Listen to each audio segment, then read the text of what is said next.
All right, so we're diving into something pretty cool today. I think you'll find it pretty interesting. Yeah. We're going to be tackling this 20-minute script that we found. Oh, yeah. Yeah, and it's all about taking your English conversations like to a whole other level, like going from basic to advanced. And I was actually really surprised by some of the stuff in here. Really? Yeah, it's not like the typical like learn these phrases approach. Right. It's more about like the psychology and like the subtle things behind a good conversation. Oh, that's interesting. Yeah, so it dives into greetings right away. Yeah. And I know you're probably thinking like, ugh, not another lesson on saying hello. Right. But trust me, Okay. this is where it gets interesting. Okay.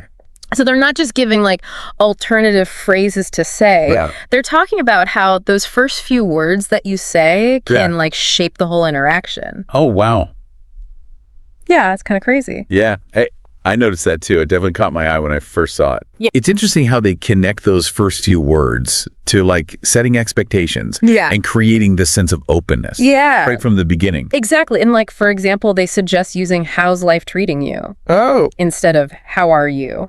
Interesting. And at first I was like, okay, like what's the big deal? Right. But then when I really thought about it, I was like, oh, it's like subtly signaling that you're open to a more genuine conversation. Yeah. And like a deeper conversation. Yeah, you're not just looking for the robotic, I'm fine. Right, you're inviting them to share something real. Yeah. Not just like give a robotic answer back. It's almost like giving a permission slip. Oh, I love that. Yeah. A permission slip for a deeper conversation. Right. That's brilliant. And speaking of going deeper, this script really emphasizes moving past small talk. Yeah. Which I think we can all agree. Totally. We're kind of tired of it. It's like the default, Yeah. but it never leads to anything really memorable. Yeah. Exactly. And they give some really cool techniques for breaking out of that small talk rut. Oh, cool. One that stood out to me was using open-ended questions. Okay. So instead of just asking, how was your weekend? Right. Ask, what did you do over the weekend? I see. And, at first I thought it was just about getting a longer answer. Yeah. But they talk about how it's connected to this psychological principle of self-disclosure. So when you ask an open-ended question, Yeah. you're encouraging the other person to reveal more about themselves, Cool. their experiences, their thoughts. That makes sense. Yeah, and here's where it gets really interesting. Okay. They were talking about how self-disclosure triggers a reciprocal response. So when we share something about ourselves, it makes the other person feel more comfortable sharing something about themselves too. So it creates like a sense of connection and trust. Wow. So those open-ended questions are really powerful. Yeah. It's not just about getting more information. Right. It's like building that connection. Yeah, it's like a dance. Yeah. Like you open up a bit, they open up a bit. I like it. And all of a sudden you're having a real exchange. Yeah. Not just like pleasantries. Yeah, totally. Yeah. And you know what else I thought was really cool? What's that? They talk about incorporating personal updates, Oh, yeah. but in a way that invites further conversation. Yes. So instead of saying like, oh, I'm so busy, Yeah. you say something like, work has been keeping me on my toes, but I'm learning so much. What about you? What have you been up to? Oh, I love that example. Yeah. Bro, it's so cool. Gives the other person something to hook on to. Yeah. Instead of just shutting down the conversation, Right. You're inviting them in Yeah. a little bit. even if it's just for a moment. Right. And it all goes back to that reciprocity thing. Like Yeah. when you share a little piece of yourself, Right. you're encouraging them to do the same. Keeps the conversation flowing. Yeah. Creates that mutual interest. Exactly. And it's like you're saying, hey, I'm interested in your, Yeah. I'm willing to share and I want to hear what you have to say. It's all about those subtle cues Yeah. that get the conversation going. Definitely going to try that one out. Yeah. And there's another technique they highlight that I thought was really insightful. Oh, what's that? They call it active listening. Okay. And it's basically going beyond just hearing the words Right. and actually demonstrating that you're engaged and genuinely interested. I think we underestimate that a lot. I know, right? The power of just showing that we care. It's huge. Yeah. And they give some really practical tips for doing this. Oh, cool. Like what? So like instead of just saying, that's cool, Yeah. Try saying something like, that's fascinating. How did you get into that? Oh, wow. Yeah. Or wow, I'd love to hear more about it. Those go beyond just acknowledging. Yeah. Like you really want to understand. Exactly. And it can be so powerful for building rapport. Yeah. And making the other person feel heard. Right. Like you're saying, you're interesting and what you have to say matters to me. Yeah. And isn't that what we all want to hear? I think so. Yeah. It taps into that human need for connection and validation. Totally. And I think that's something we can all get better at. Yeah. No matter how good we are at conversation. You're right about that. And speaking of getting better, the script also dives into expressing opinions. Oh, okay. In a thoughtful and engaging way. Okay. I'll admit, this is an area where I struggle sometimes. Oh, yeah. Yeah. How's like, that? I don't want to come across as too strong or dismissive, but I also want to be able to share my perspective. You want to be authentic. Yeah, exactly. Yeah, they tackle that head on in the script. They do. Yeah, they really encourage us to move beyond simple agreement or disagreement. Right. And actually share the why behind our opinions. Oh, that's good. Yeah. Like, instead of saying, I think that's a good idea, yeah. you could say, in my opinion, it's a great idea because it addresses X and Y. Right. However, I'm wondering about the potential impact on Z. That's a good example. Yeah. It adds so much more nuance and depth. It makes it more interesting. Yeah. And it invites further discussion. Totally. And I love how they emphasize respecting the other person's perspective. Yeah. Even if you don't agree. Right. So they suggest using phrases like, that's a great point. I hadn't thought of it that way before. Oh, that's good. Or, I see what you mean, but I have a slightly different perspective. It's about creating that space for dialogue where different viewpoints can be explored. Without judgment or defensiveness. How? I am really digging this approach. Me too. It's all about fostering understanding. Right. Not just trying to win an argument. Exactly. And you know what? Breaks that? I think that's a perfect segue into the next section of this script. Okay. Which focuses on those advanced phrases that can elevate your conversations. Oh, cool. You're right. That is a great transition. Thanks. It's like taking those fundamental principles, the respect, the understanding, and weaving them into how you speak. Okay, awesome. Yeah. Yeah. It's like you're taking those building blocks, the respect, the understanding, and you're expressing them in like a more nuanced, sophisticated way. Exactly. It's like adding those finishing touches, that make a conversation really sparkle. Yeah. And they have some real gems in this script, like phrases that go beyond just like, the I agree or I disagree. Right. Like you hit the nail on the head. Oh, I love that. Yeah. I'm totally stealing that one. Yeah. It's so much more powerful than just saying, yeah, I think so too. Right. And they also have some good phrases for when you want to disagree. Oh, yeah. But without sounding like confrontational. Yeah. Like instead of saying, I disagree. Right. Which can be kind of abrupt. Yeah. You could say something like, I see it differently because, or, that's a valid point. Yeah. But have you considered? It's like you're opening up a space for debate. Yeah. But it's still respectful. Right.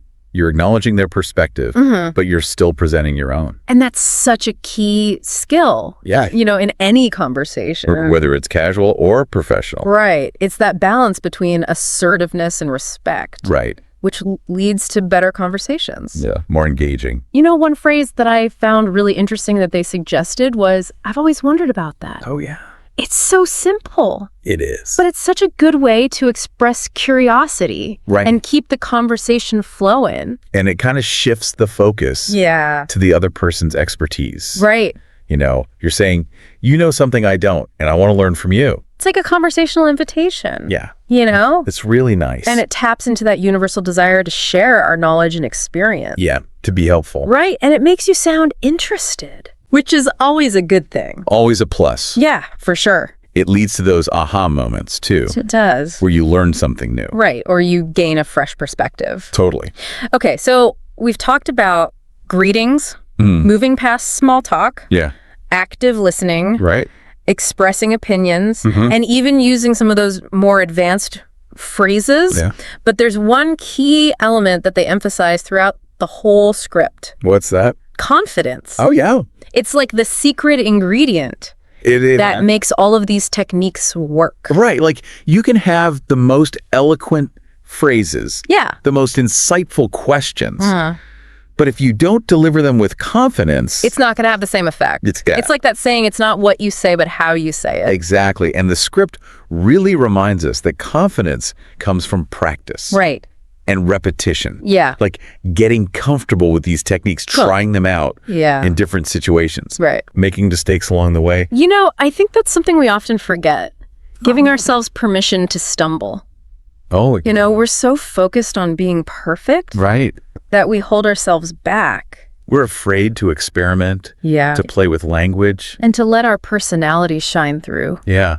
And that's a shame. It is. Because I think that's where the real magic happens. I agree. When you just let go of that fear and you're just yourself. Yeah, you're authentic. And you know what else I love? What? They talk about vulnerability as a strength. It is. And that's something I'm really trying to embrace. Yeah, it's not a weakness. Right. It's a strength. For sure. And it's a journey. Yeah. It's not a destination. Right. The more we embrace that journey, the more fun it becomes. And speaking of the journey, this script doesn't just leave us hanging.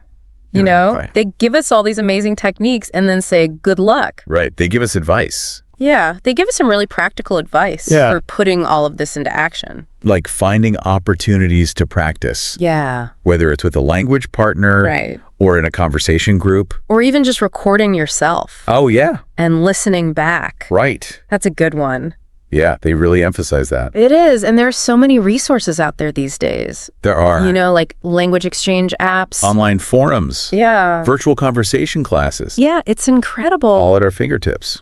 And you know, I think one of the best ways to practice is just recording yourself. That is a great tip. Speaking and listening back. Yeah. To like identify areas where you can improve. Yeah. Because it really allows you to step outside yourself. Yeah. Be like, oh, that's how I sound. Right. Are you using those filler words? Yeah. Are you rushing? Are you pausing? Right. To let the other person respond? Yeah. It's amazing what you notice. It is. When you listen back. Yeah. And, you know, sometimes it's cringy. It can be. But it's also really insightful. It is. Like you can turn those observations into opportunities to grow. Right. And you know what I find really encouraging? What's that? Is that the script reminds us that progress, not perfection, is the goal. That's true. You know, it's okay to stumble. It's okay to make mistakes. Yeah.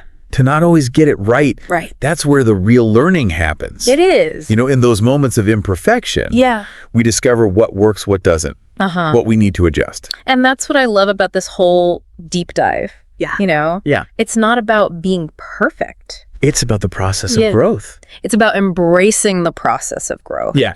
And continuously striving to be better. To be more confident. Yeah. More engaging. More authentic. More authentic. Yeah. Right. It's about recognizing that communication is a skill that we can always improve. And the more we invest in that, the more rewarding our interactions become. I couldn't have said it better myself. Well said. I think we did a pretty good job unpacking this script. Yeah, I think we hit the nail on the head. And you know what? I know you're probably thinking, this all sounds great, but how do I actually make it happen? Right. Don't worry. Yeah. We're not going to leave you hanging. Okay, good. In the final segment, we're going to give you some specific tips and strategies to put all this into action. Great. So we've explored all these cool techniques, you know, from upgrading our greetings to expressing opinions and even sprinkling in some of those advanced phrases.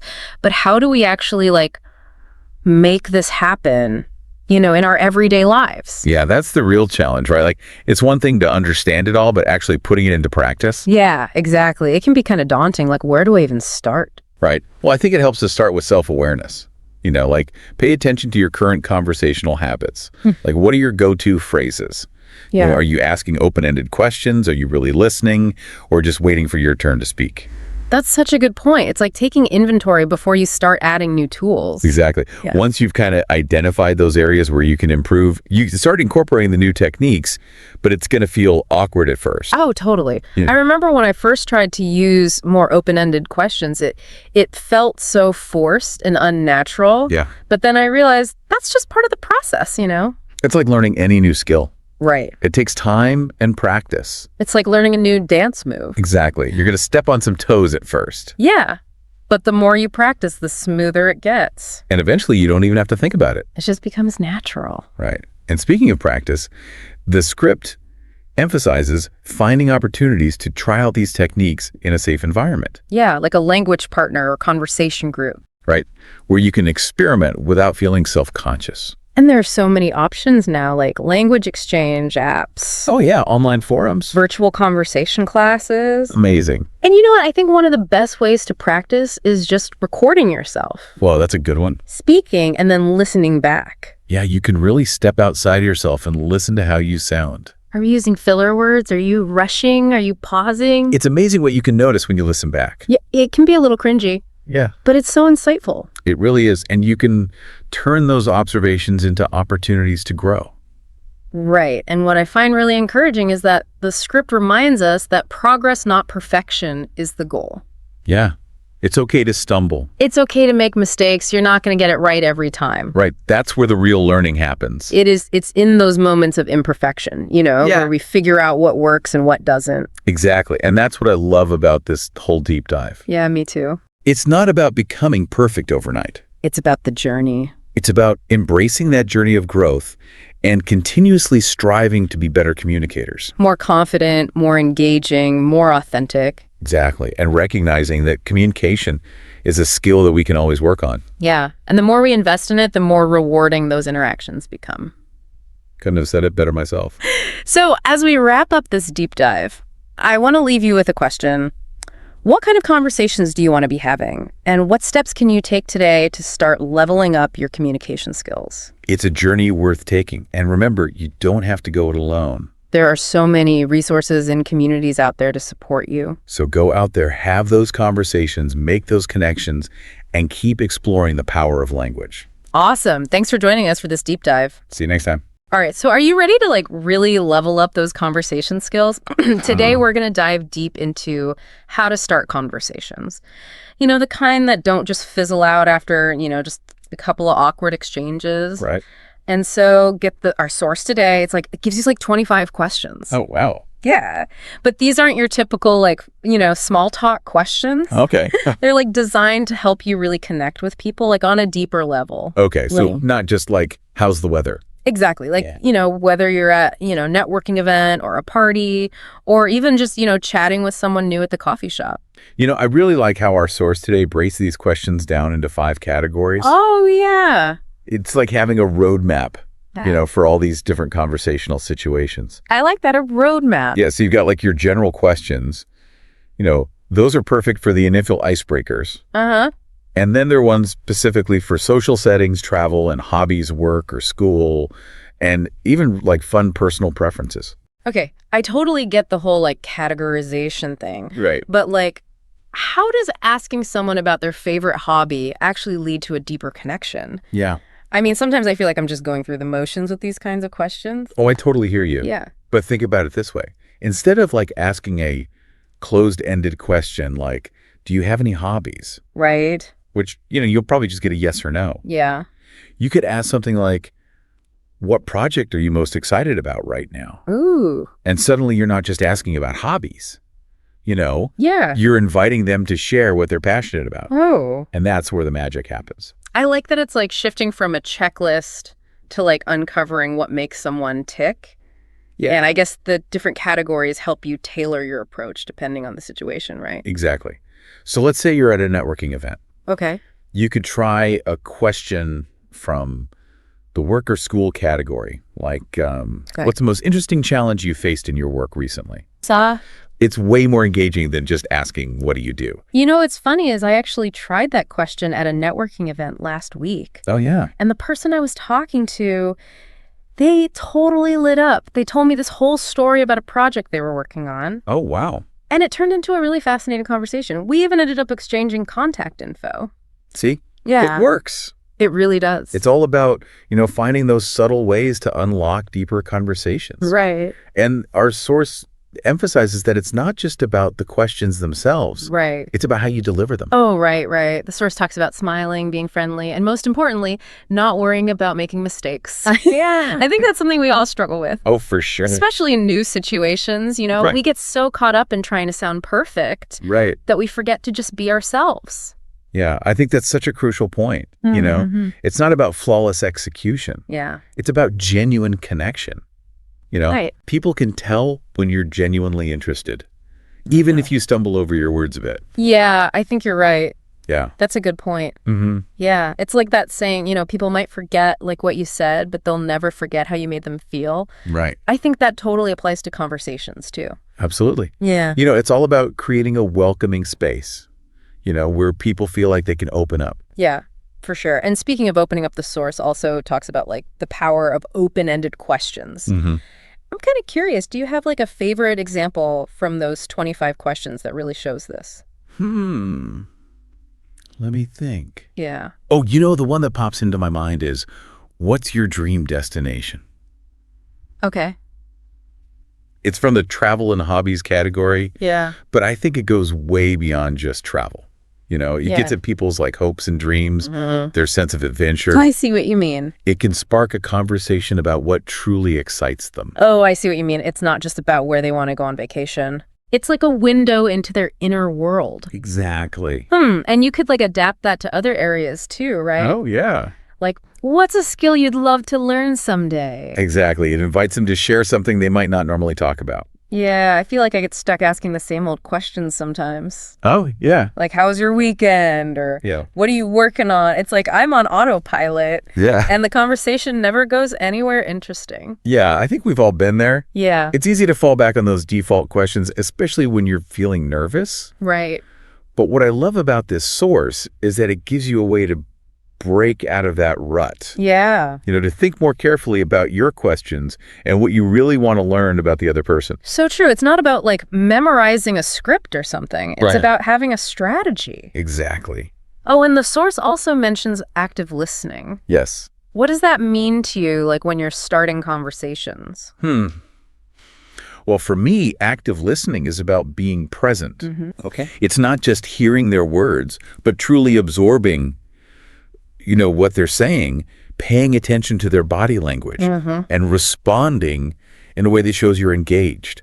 So it's not just about asking the right questions. Right. It's about making the other person feel heard. Exactly. You're creating a space where they feel understood. Okay, so it's like building a bridge of understanding. Yes, I like that. Each question is like a stepping stone. Yeah. And active listening is what holds it all together. I love that analogy. And it reminds us that conversation is a two-way street. Right. It's about giving and receiving, asking and listening. Exactly. And when both people are present and engaged, that's when you get those like real moments of connection. Those aha moments. Yes. You don't get those from small talk. Okay, so I'm sold. These 25 questions are way more powerful than I thought. I know, right? But I gotta ask. Yeah. Do you think there are times when a simple, direct question is better than an open-ended one?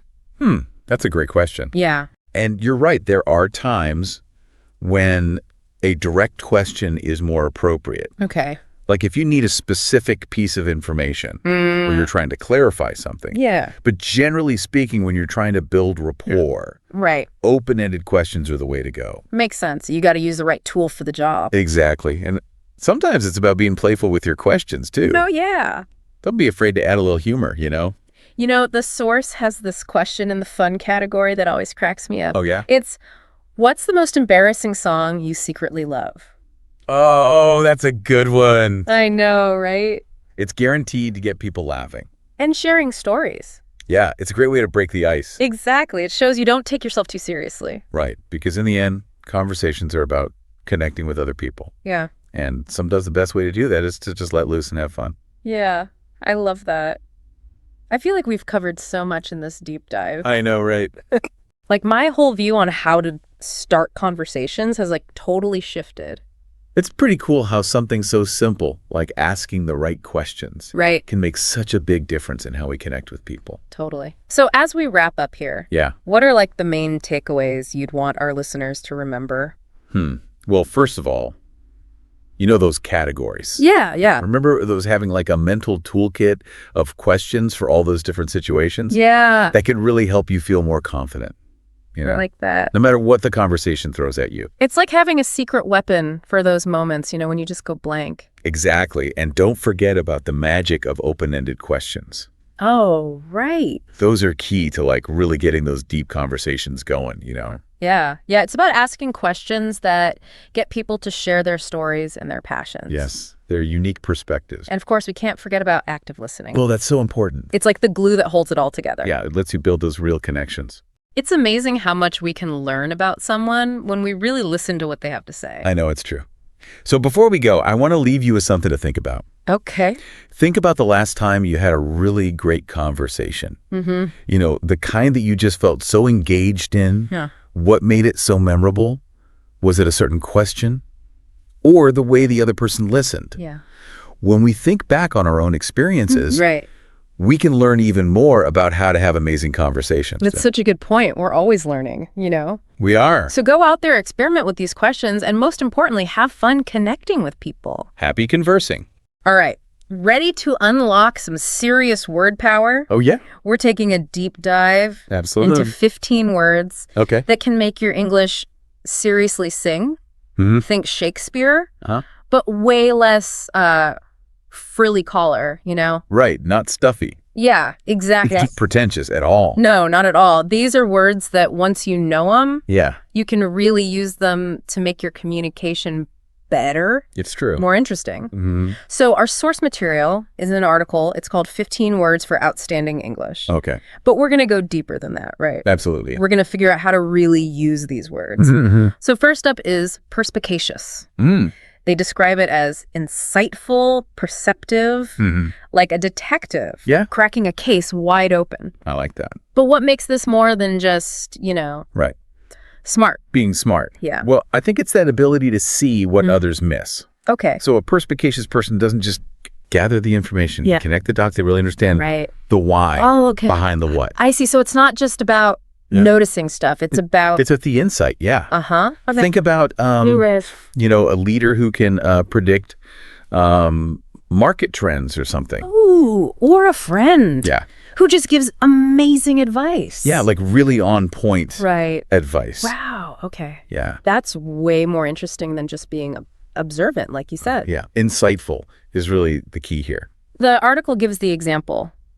Her perspicacious comments during the meeting showed her deep understanding of the project.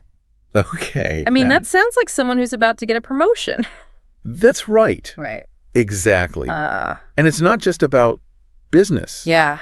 It's relevant in any field. I mean, for sure. A perspicacious historian can reframe our view of the past. A perspicacious artist picks up on those subtle emotions I see. we might not even realize we're expressing. Yeah.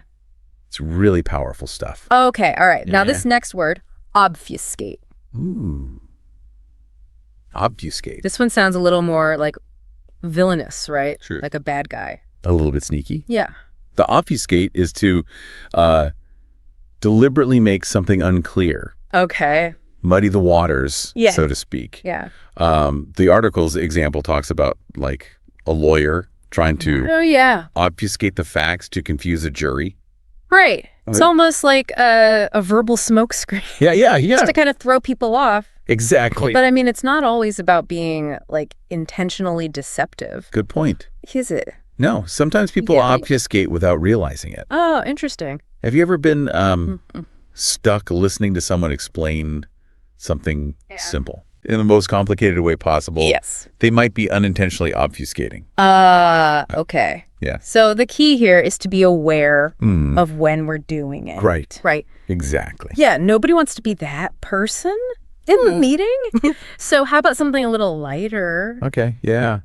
Ubiquitous. Ubiquitous. This one feels very relevant to our world right now.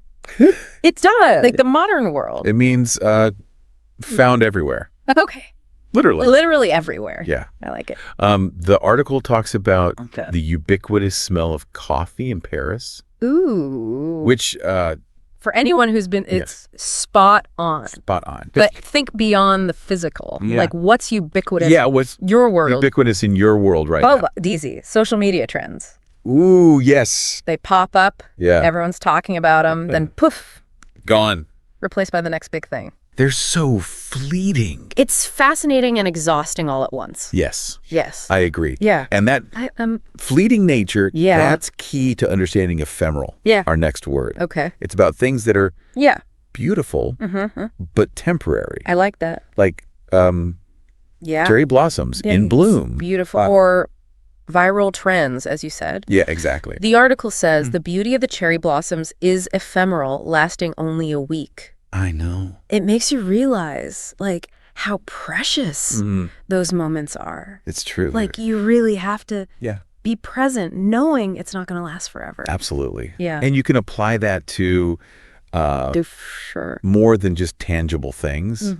Feelings can be ephemeral too. Oh, wow.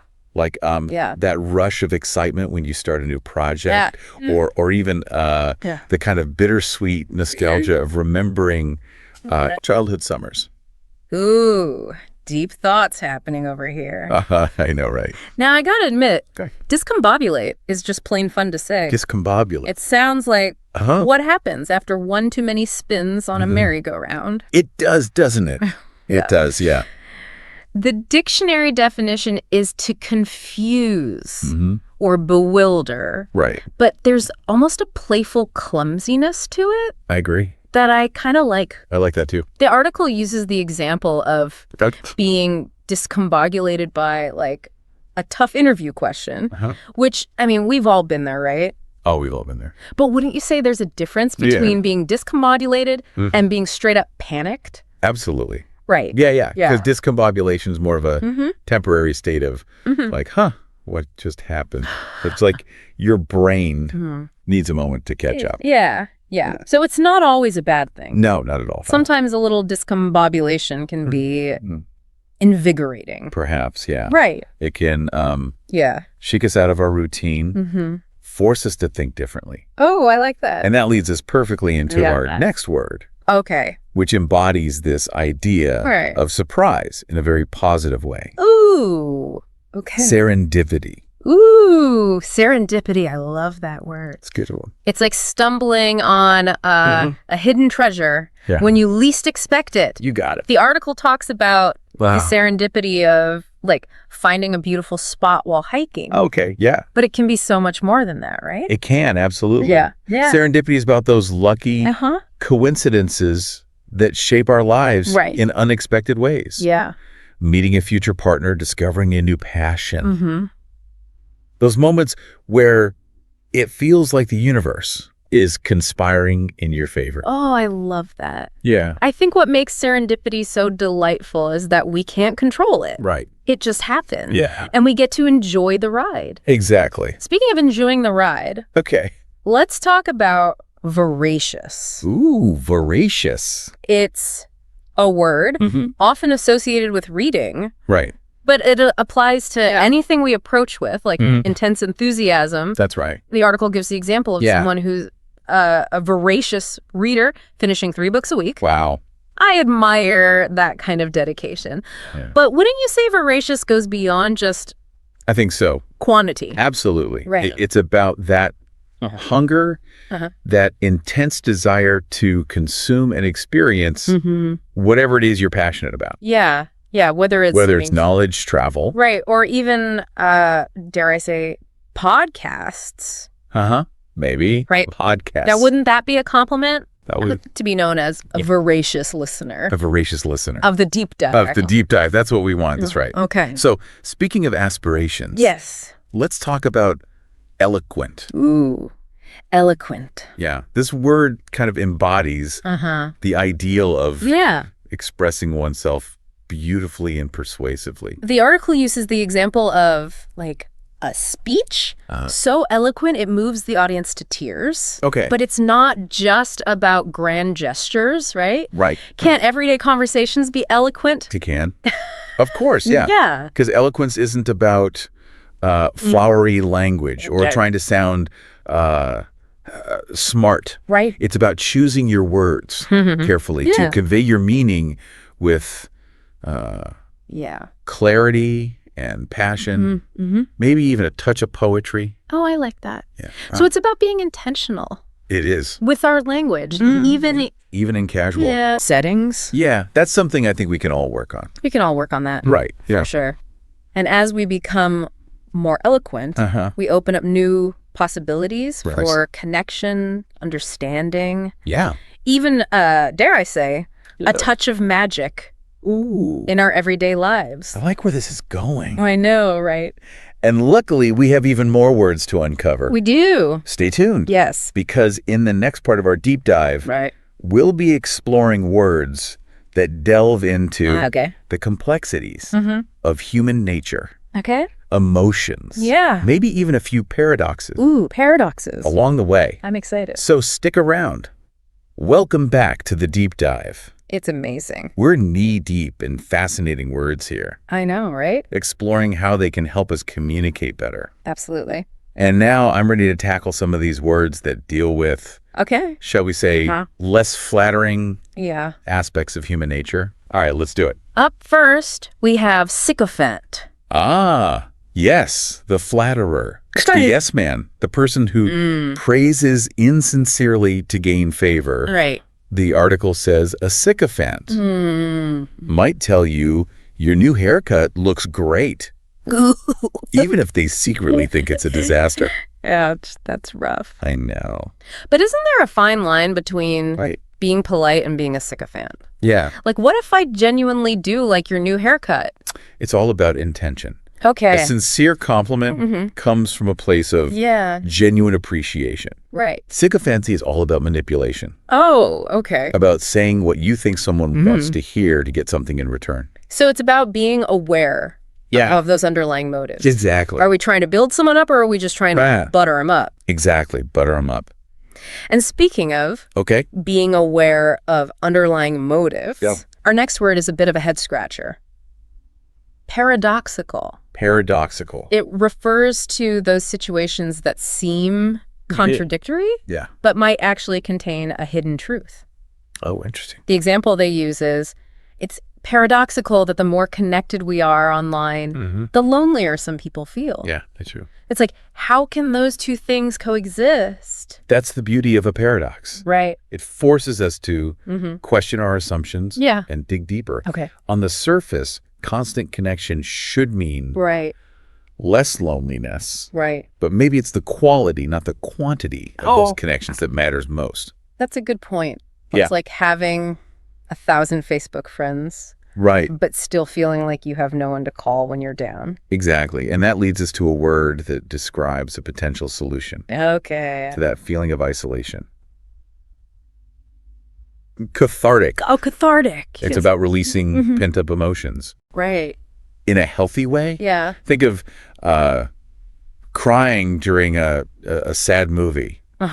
Or writing in a journal. Right. The article mentions that writing in a journal every night was a cathartic experience for someone. It's like purging those emotions onto the page so they don't stay bottled up inside. Yeah, and catharsis can come from any activity, right, that allows us to process and release those emotions. It could be dancing, singing, creating art, even having a heart-to-heart conversation with a trusted friend. It's like giving ourselves permission to feel those feelings fully so we can move through them and come out the other side. Exactly. And sometimes what helps us move through those feelings is the realization that we're not alone. Oh, okay. And that's where our next word comes in. All right. Myriad. Myriad, okay. It signifies an abundance, a vast number of something. Right. The example the article gives is there are myriad reasons why climate change needs immediate attention. Wow. It really underscores the urgency and the complexity of the issue. But myriad can also be used in a more personal way. Think of the myriad experiences that shape us, the myriad choices we make each day, the myriad people whose lives intersect with our own. It makes you realize how interconnected we all are. And maybe that's a comforting thought, knowing we're all navigating this vast, complex world together. Right. Speaking of navigating the world, let's talk about a word that embodies the essence of something. Right. Quintessential. Quintessential? It's like capturing the soul of something in its purest form. That's right. The article mentions a dish being the quintessential Italian meal. Right. But how do we apply that? Right. Exactly. How do we make it more abstract? Yeah, like a personality trait. Like a personality trait. Yeah. Think of someone you'd consider the quintessential optimist. Okay.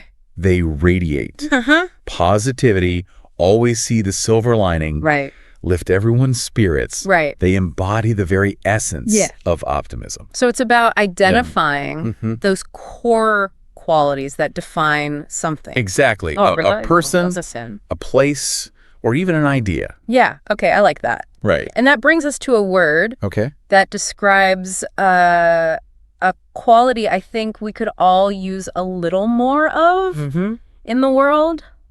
Magnanimous. Magnanimous. It's about being generous, forgiving, and rising above pettiness. I like that. Especially when you have the upper hand. Especially when you have the upper hand. The article talks about a magnanimous gesture of, like, donating winnings to charity. Right. It's about acting with kindness and compassion. Yeah. Even when you don't have to. Even when you don't have to, that's right. It's a powerful word. It is. Because it suggests, like, certain nobility of spirit. Think of a leader who, even after winning a hard-fought election, extends an olive branch to their opponent. Ooh, that's good. Or a friend who forgives a betrayal and moves forward with grace. Okay, that's a high bar. It is a high bar. But I love the idea of, like, striving for that level of magnanimity. Absolutely. In our interactions with others. In our everyday lives. Right. Yeah. And finally, we come to a word that I think perfectly encapsulates the human experience. Ineffable. Ineffable. Yeah. This one always gives me chills. Okay, I know, right?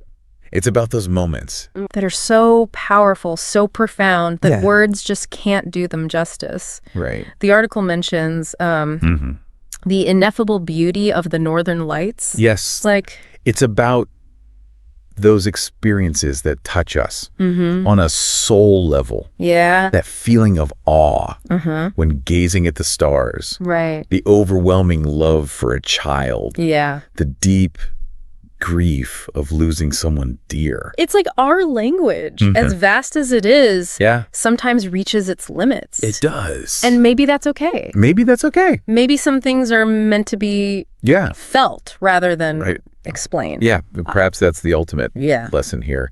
Language is a powerful tool, but it's not the only tool we have for connecting with the world and each other.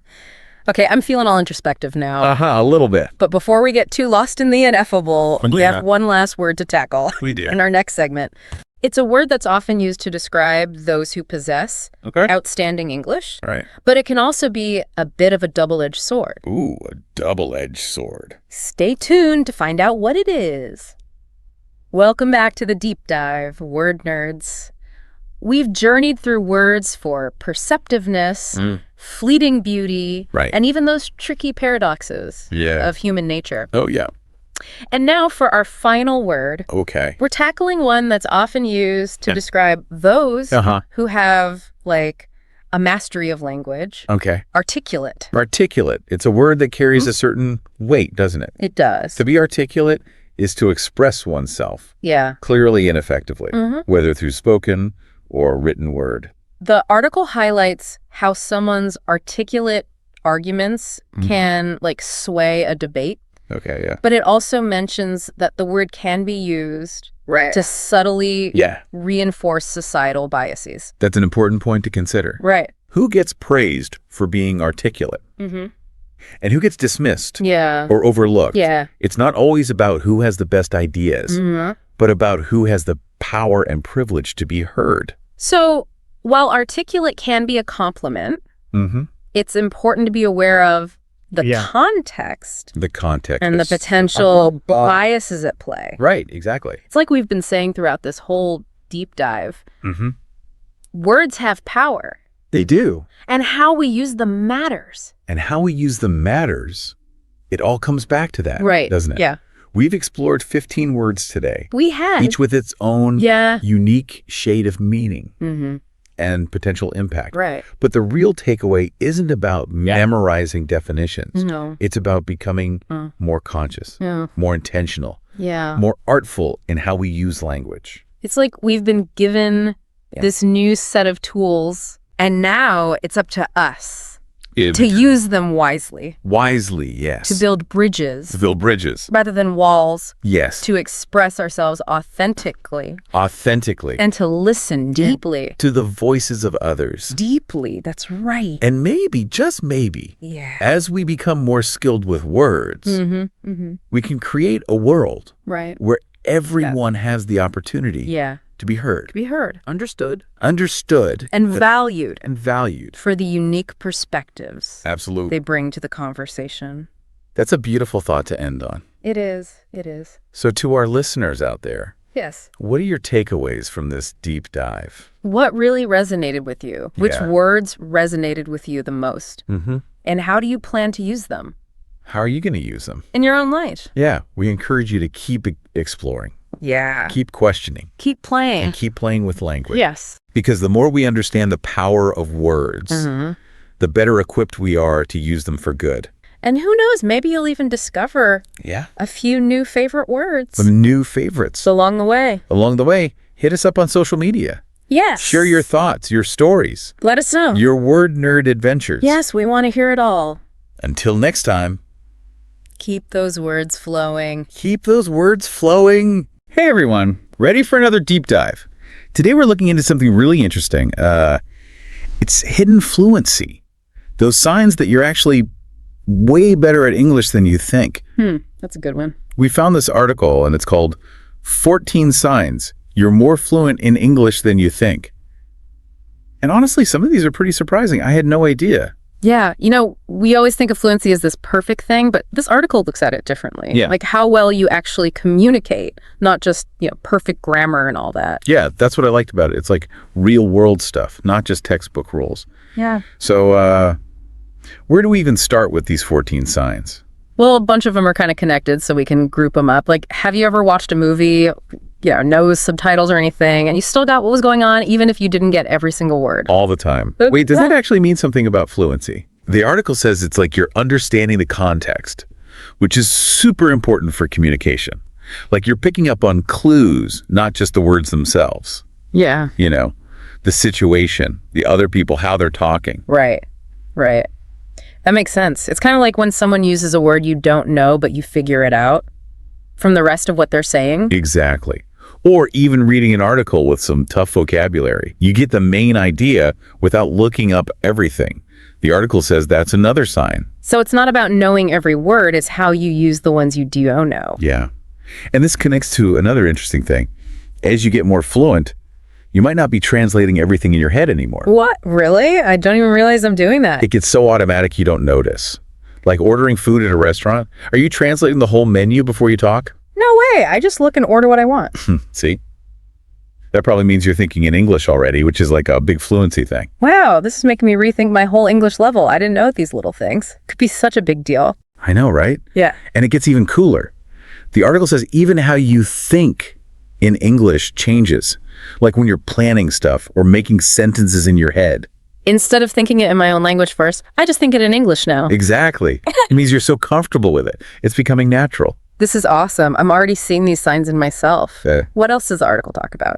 Well, we can't forget about idioms and slang. Right? Oh, I love a good idiom. They're so fun. And the article says understanding and using them shows you really get the nuances of English. It's not just the words, it's the culture and the meaning behind them. Yeah, like break the ice doesn't mean literally breaking ice. It means making things more relaxed, starting the conversation. Exactly. And being able to not just understand, but USE those idioms. Shows you're going way beyond basic stuff. It's like a deeper level. Okay, so we got understanding the situation, thinking in English, and using idioms and slang. 3 hidden signs already. What's next? Let's get into how we actually talk in English. This might surprise you. The article says not overthinking your answers and even using filler words can actually be signs of fluency. Wait, what? I thought filler words were bad, It's totally natural, especially for native speakers. Think about it. When you chat with a friend, do you plan every word before you say it? No way. It's all about the flow. Right. So if you can answer naturally without overthinking it, and maybe throw in some ums and likes, it could mean you're comfortable, like a native speaker. That's such a relief. I always feel bad when I use those words, but maybe it's not that big of a deal. Maybe not. But of course, it's all about balance. They should help your flow, not hurt it. Right. That makes sense. What else about conversations does the article talk about? This is interesting. It gets into humor and abstract topics. Those can be hard, even for people who are pretty fluent. Oh yeah, I remember struggling with English humor. I never got the jokes. Well, think about it. Humor isn't just the words. It's the culture, the tone, all these little things. So understanding it means you're fluent on a deeper level. And what about abstract topics, like philosophy and stuff? The article says being able to talk about those big ideas means you have really good skills. It's not just describing things. Yeah. It's expressing complex thoughts. That makes sense. When you're talking about something abstract, you have to be more careful with your words. Exactly. And you know what? They even have a joke example in the article. Oh, a joke. I love jokes. Tell me. Why don't skeletons fight each other? They don't have the guts. Haha. I get it. Skeletons don't have guts, so they can't fight. It's funny because guts means courage, too. Exactly. You understood the joke perfectly, which means you're getting those subtle things. It's not just knowing the words, it's understanding how they're used in a funny way. Wow, I'm seeing fluency in a whole new light. We talked about context thinking in English. Idioms, slang filler, words, humor, abstract topics. So much already. What else is there? There's more. The article talks about writing, understanding different accents, and most importantly, having the confidence to just go for it. But I think that's a lot for now. Maybe we let it all sink in and come back for the next part of our deep dive. Sounds good. This is giving me so much to think about. Can't wait for the next part. Okay, we're back and ready for more hidden fluency. My mind is still blown from all those signs we talked about. Yeah, there's a lot more. We're going through this article. 14 signs you're more fluent in English than you think. And we've got some really cool stuff to cover still. Hit me with it. What else is there? Well, we were talking about communication, right? Like those moments when things get tricky. You mean like when you're trying to explain something and the other person just doesn't get it? Exactly. The article says even those situations can show how fluent you are. If you can handle misunderstandings without freaking out, that's a good sign. So it's not just about speaking perfectly. It's about knowing how to fix things when you need to. Yeah. They say it's about being able to rephrase things, explain it differently, maybe use simpler words if they're not understanding you. It's all about keeping the conversation going. That's true. I used to get so nervous when I had to explain myself. But I've gotten better at it over time. Maybe that's a fluency thing too. It probably is. The more fluent you are, the more confident you feel, even when things don't go perfectly. So handling misunderstandings, that's a sign of fluency. Interesting. What else is there about communication? The article talks about changing your tone depending on who you're talking to. Oh, yeah. You wouldn't talk to your boss the same way you talk to your friend. Exactly. Being able to change your tone, how you say things, your words, that shows you really get how to communicate in different situations. It's like reading the room and knowing how to act right. Yeah. It's being socially smart with the language. Yeah. They even give examples in the article, like how you would greet a friend versus how you would start a work meeting. It's crazy how those little things make such a difference. Okay, so far we've got understanding the situation, thinking in English, idioms, slang, talking naturally with those filler words, understanding humor, abstract topics, handling misunderstandings, A&D, changing our tone. Did I miss anything? Wow, you got it all. We're making good progress through these 14 signs, but we're not done yet. The article also talks about writing in English, understanding different accents, and the most important thing, having the confidence to just use your English. Okay, let's talk writing. I think a lot of people get more nervous about writing than speaking. It feels so much more serious. I get it. Writing is different. But the article says if you can write emails or messages naturally, without checking every grammar rule, that's actually a big deal. So it's not about being perfect. It's about expressing yourself clearly. Exactly. They give this example of a casual email to a coworker. Hi, Sarah. Just following up on the report. Let me know if you need anything else. Single to the point, gets the job done. I like that. It's not about trying to sound super fancy. It's about using writing to communicate. Right. Which brings us to understanding different accents. That can be tough. Oh, yeah. When I first started watching British TV shows, I needed subtitles to understand anything. That happens to a lot of people. Yeah. But being able to understand different accents, whether it's British, American, Australian, whatever, it shows you have really good listening skills. So it's not just about speaking, it's about understanding all the different ways people say it. Yeah. It's a super useful skill, especially these days when we talk to people from all over the world. The article even talks about watching shows like Sherlock with those British accents, or Friends with the American accents, and being able to understand them without a problem. You know what? Now that you mention it, I can watch those shows without subtitles now. Maybe I am more fluent than I thought. That's awesome. Sounds like you're improving without even realizing it. And that brings us to the last sign we'll talk about today, confidence. This one's really important. Well, definitely. I think a lot of people are scared to speak English because they don't feel confident. That's why this article is so good. It says fluency isn't about being perfect. It's about being comfortable enough to use your English, even if you make mistakes sometimes. That makes me feel better. It's okay to mess up a little as long as you're communicating right. Right. They have this example of someone correcting themselves while they're talking. Like, yesterday I go to the park. I went to the park. Yeah. The point is they fixed the mistake and kept going. It's like it's okay to be human. We're not robots. Fluency is about connecting with people. Exactly. It's about using English to build relationships, share ideas, and experience the world. This whole conversation has been so eye-opening, but it feels like we've only scratched the surface. There's definitely more to talk about. But I think it's good to let all this sink in for a bit.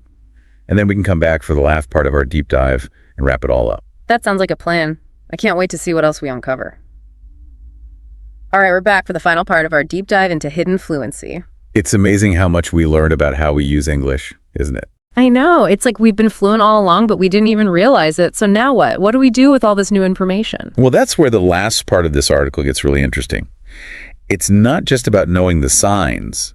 It's about how we think about our fluency, like shifting our mindset from what we're bad at to what we're good at. I like that. So what kind of advice do they give? First, they say to just think about your journey with English.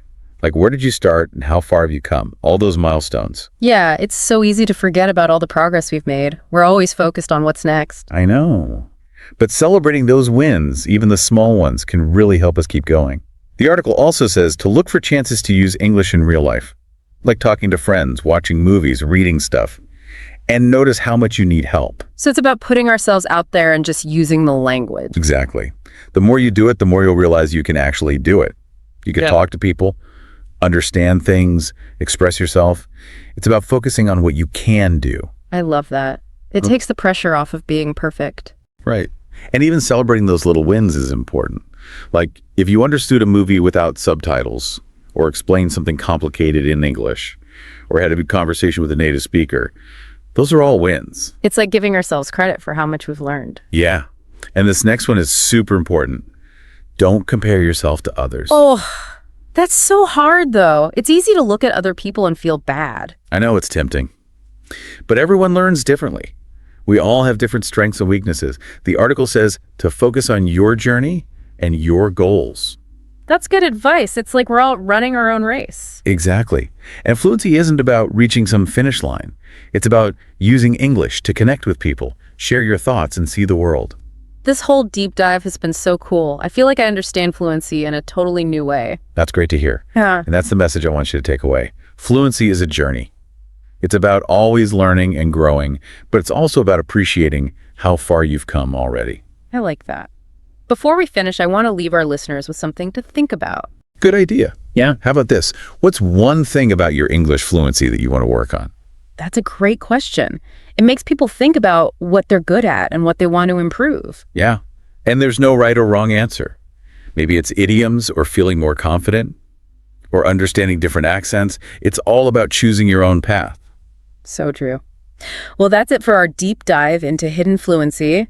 Thanks for joining us. We hope you learned something new about your own English skills. And remember, fluency is a journey, not a destination. Keep practicing and keep celebrating your wins. We'll see you next time for another deep dive. Hey everyone, welcome back. We're doing a deep dive today into common English mistakes. Oh, fun. Yeah, and we've got this really cool source that approaches it from the perspective of someone learning English as a second language. Yeah. So I thought that was kind of a neat way to think about it because even if you are a native English speaker, I think we can all agree we make mistakes sometimes. Absolutely. So why don't we just jump right into it? Let's do it. Okay, so one of the first things that the source mentions that can be a real struggle for English language learners is mixing up he and she. And they even have this funny little tip in here where they say, to imagine Tom Cruise for he and Beyonce for she. Yeah, I like that.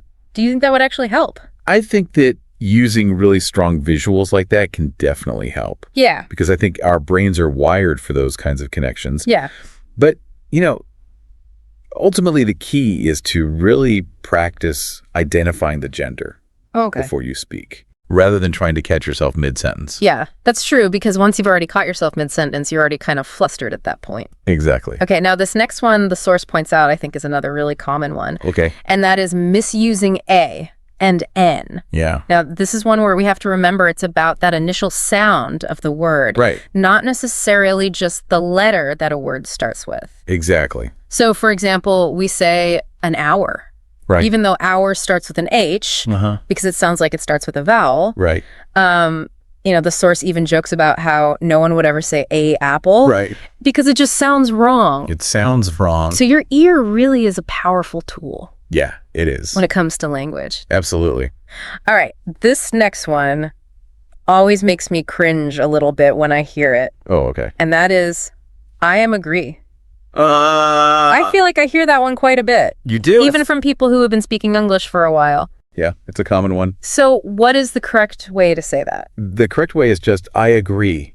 I agree. And I think what happens is that a lot of times people are bringing in rules from other languages. Oh, interesting.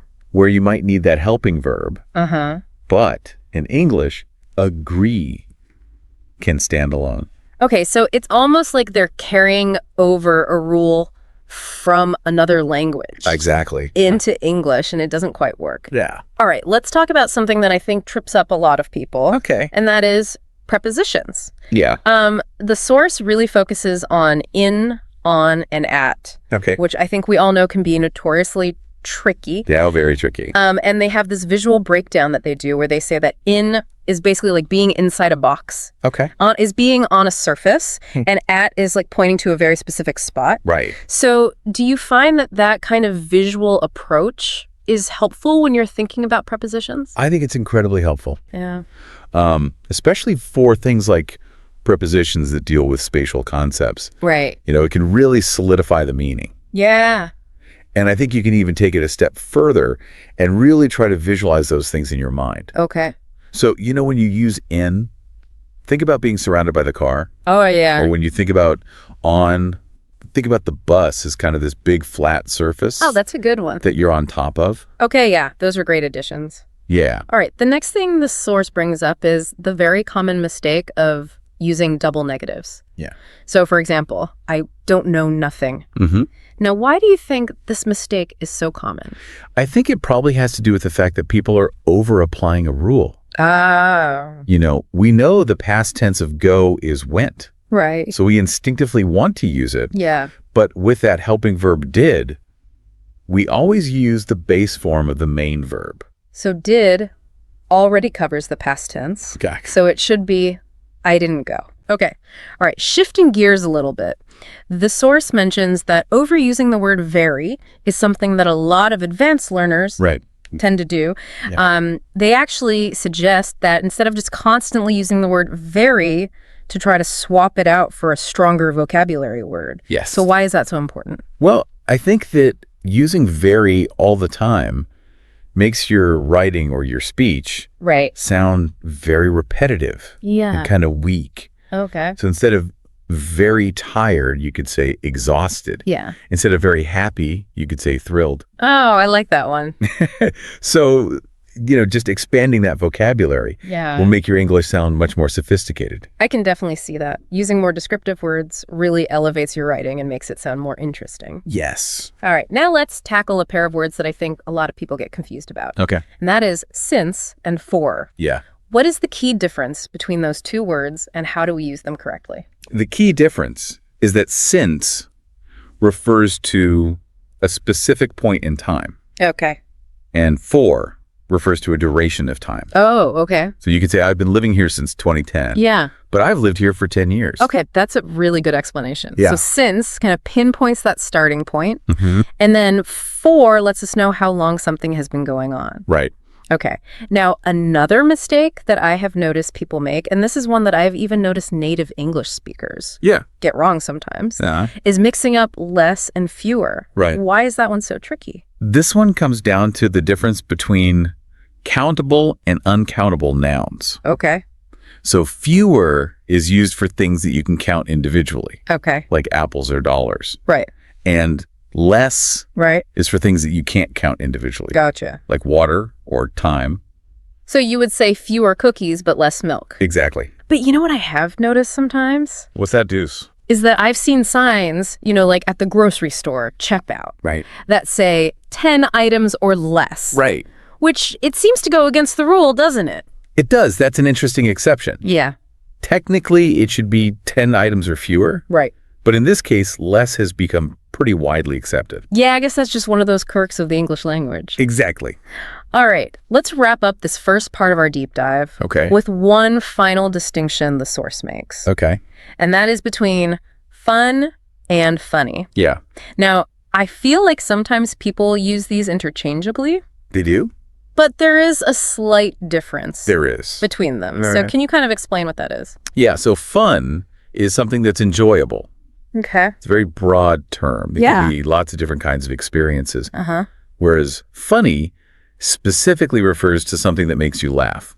Okay, so going to a party could be fun. Right. But a joke would be funny. Okay, so recognizing that distinction can really help you. Yeah. Choose the right word. Choose the right word. To get your meaning across. Right. Oh my goodness, we've covered so much already. We went from basic pronoun usage to the nuances of fun versus funny. It's amazing how much these seemingly small mistakes can impact how we communicate. We'll be right back in just a moment to continue our deep dive into these common English errors. Sounds good. It's amazing how language is always kind of evolving, isn't it? Yeah. What might be a mistake in one context might be totally acceptable. Right. Or even like a deliberate choice. Yeah. In a different context. Yeah, that's a great point. And it actually reminds me of what we were talking about earlier. Okay. With those double negatives. Yeah. Like grammatically they're incorrect in standard English, but the source did point out that sometimes they are used intentionally for emphasis. Right. Or even in certain dialects. Yeah, exactly. Like if someone says, I ain't got no time for that. Yeah. Grammatically it's incorrect, but it conveys a much stronger sense of urgency than if you just said, I don't have time for that. Yeah, it definitely adds a certain flavor and even a bit of personality to the language. It does. And it really highlights how language is about so much more. Right. Than just rules. Yeah. Yeah. It's about conveying meaning. It's about connecting with people. Right. In a way that resonates. Absolutely. And I think that also ties into how important the context is that language is being used in. Exactly. Something that might be perfectly acceptable to say in a casual conversation. Right. You probably wouldn't want to say in a formal setting. Exactly. Knowing your audience and adjusting your language accordingly is so crucial. Yeah. It's about being adaptable and sensitive to those nuances of communication. Okay, let's shift gears just a little bit and talk about something that often trips up even advanced English learners. Okay. And that is the difference between since and for. Now, the source emphasizes that since is used for a specific point in time, while for is used for a duration. Yeah. But it's interesting to consider how those two concepts, like a point in time versus a duration, how those kind of extend beyond just since and for. Yeah. And they play a role in so many other aspects of English grammar. Absolutely. Could you give me an example of that? Sure. Think about how we use different tenses. Oh, yeah. To express actions that happen in the past. Are happening now or will happen in the future. Right. Those tenses are all related to time. Just like since and for. Yeah. Even adverbs like yesterday, currently, or tomorrow. Yeah. Help us pinpoint specific points in time or durations. That's a really interesting way to think about it. It shows how interconnected all these different elements of grammar are. They really are. So it's not just about memorizing rules, it's about understanding those bigger concepts. It's about understanding the why behind those rules. Exactly. Now, getting back to since and for, I did want to add just a little nuance. Okay. While since is often used for a specific point in the past, it can also be used for an action that started in the past, but is continuing in the present. Yeah. So, for example, I've been working since 8 a.m. would indicate that that action of working started at 8 in the morning, but is still ongoing. It's still going on, exactly. So it's not just like a past event. It's like a continuing thing. Right.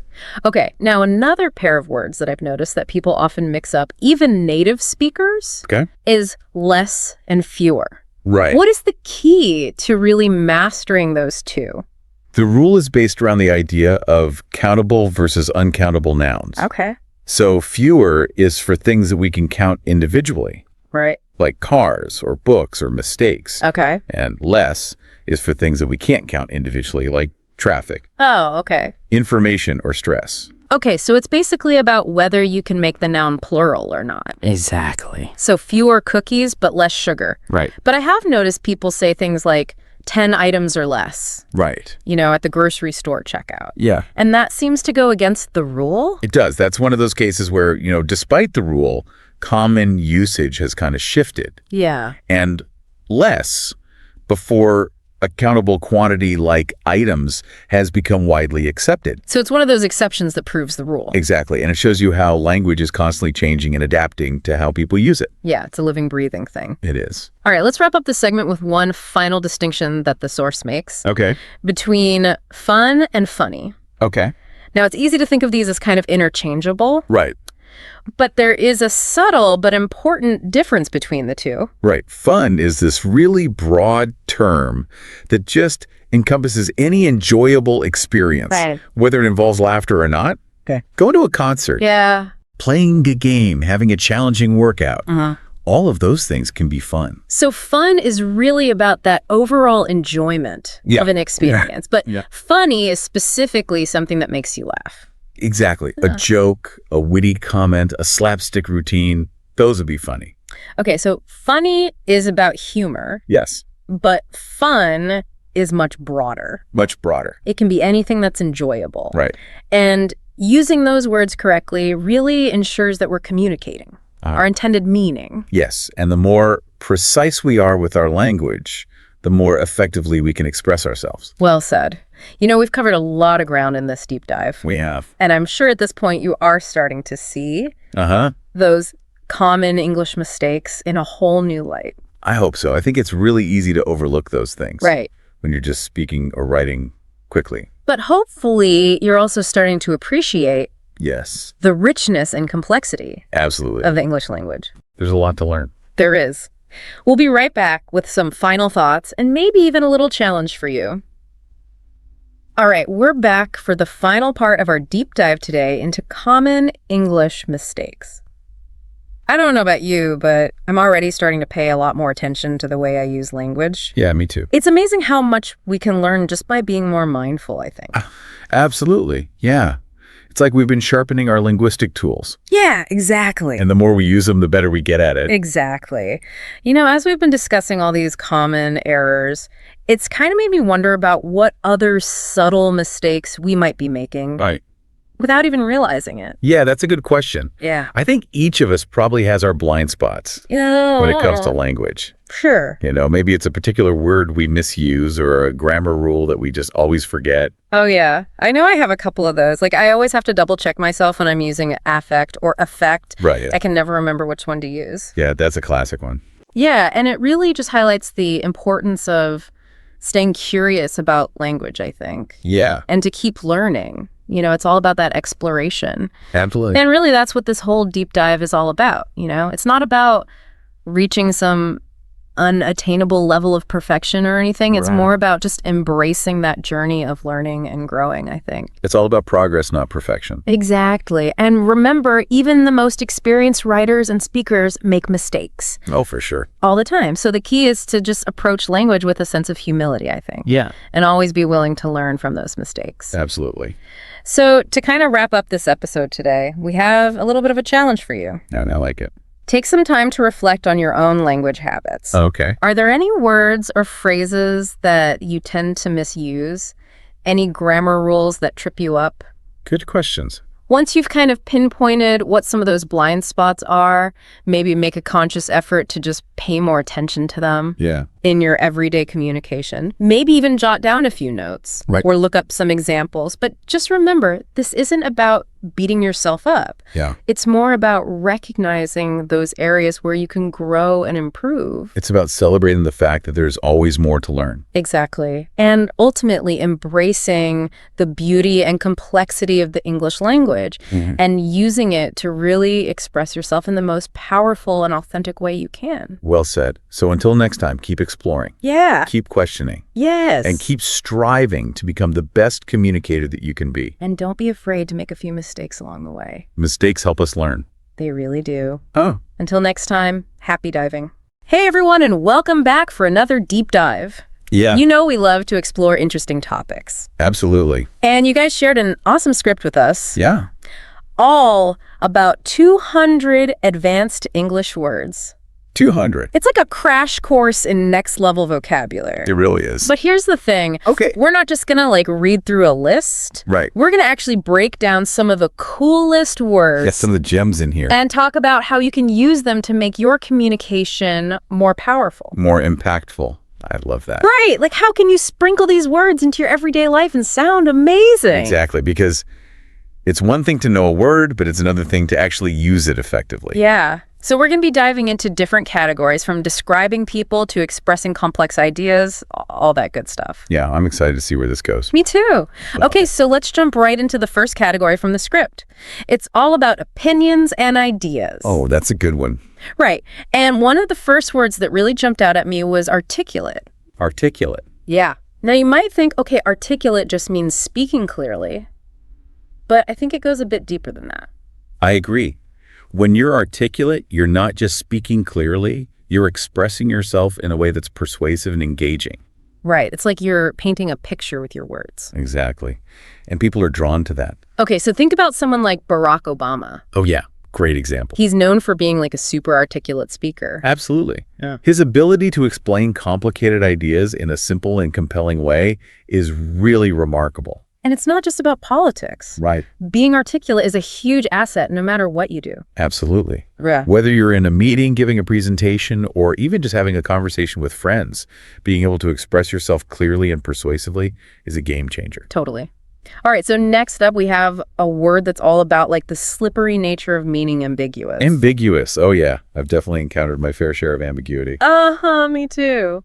Have you ever gotten an email or a text message and you're like, wait, what are they actually trying to say? Yeah. All the time. That's ambiguity for you.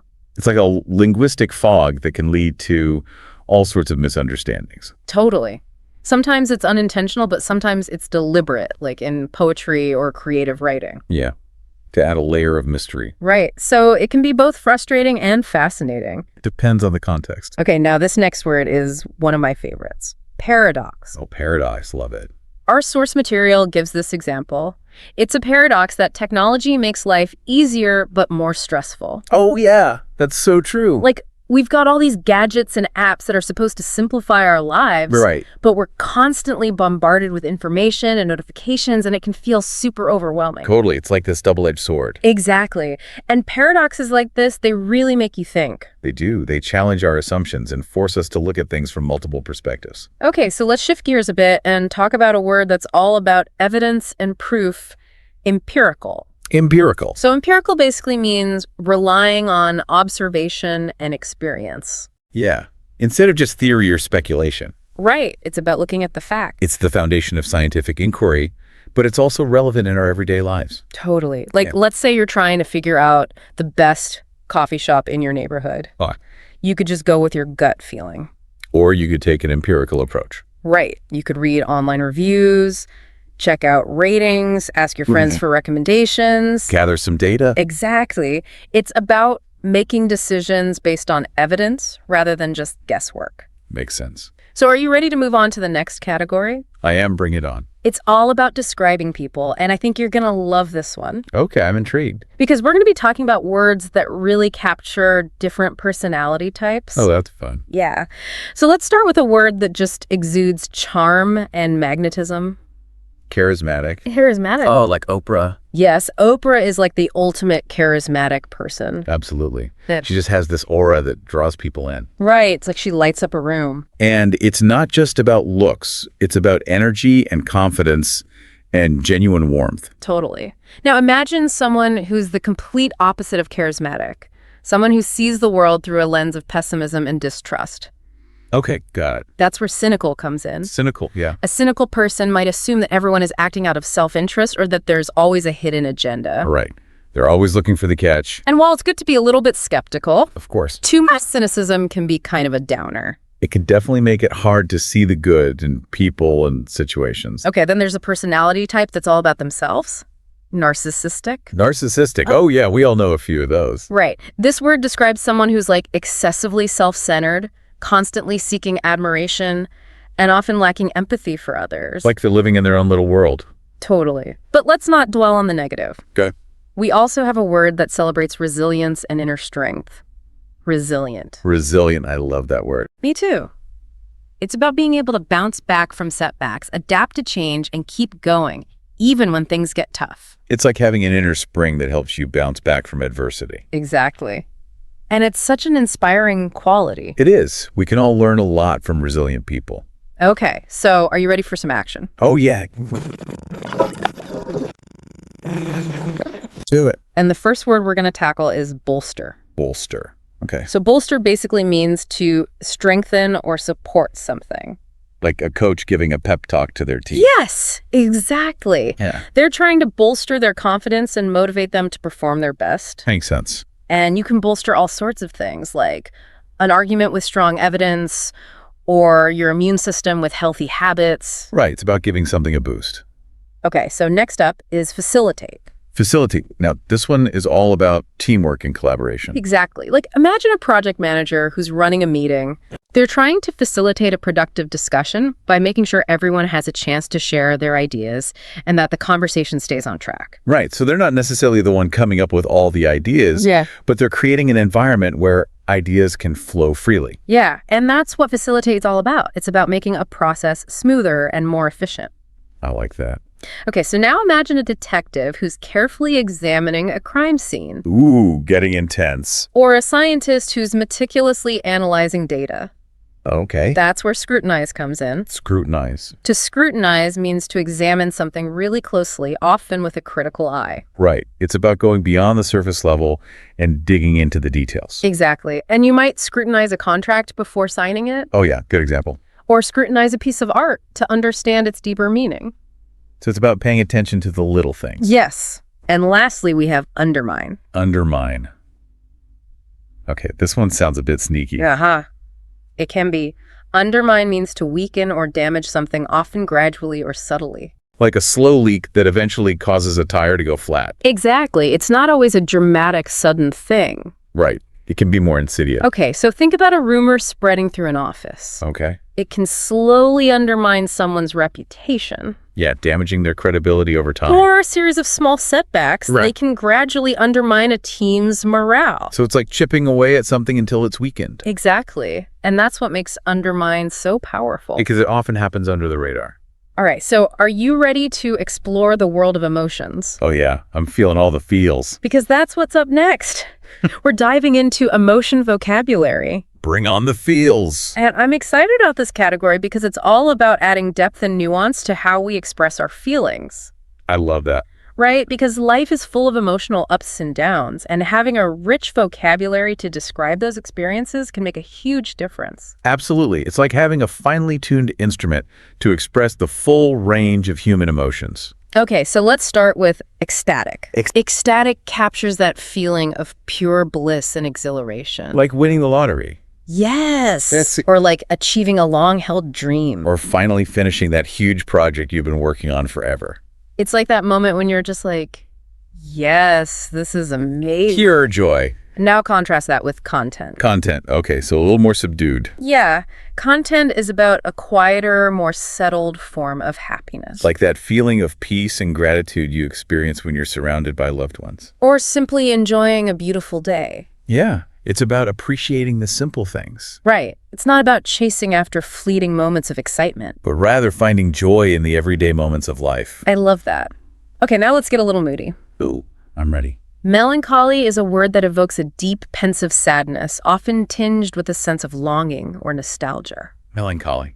It's like that feeling you get when you listen to a song that reminds you of a past love. Or when you visit a place that holds special memories. It's bittersweet, a mix of sadness and beauty. And it can be quite inspiring.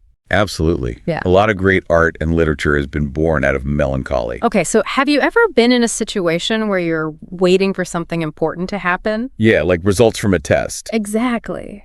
And you just can't shake that feeling of anxiety or unease? Oh, I know that feeling. That's apprehensive in a nutshell. Apprehensive. It's like a knot in your stomach. Yeah. And it can be really hard to relax when you're feeling apprehensive. Totally. Right. Because you're kind of stuck in this state of anticipation and uncertainty.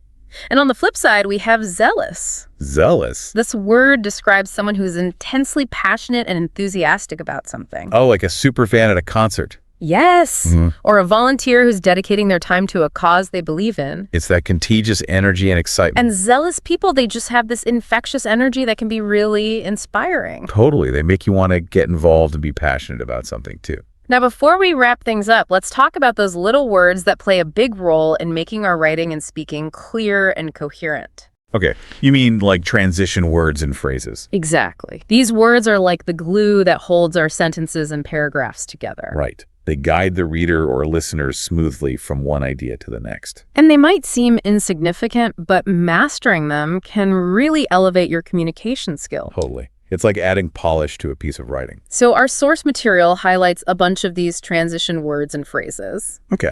But let's focus on a few key pairs that illustrate how these words create different relationships between ideas.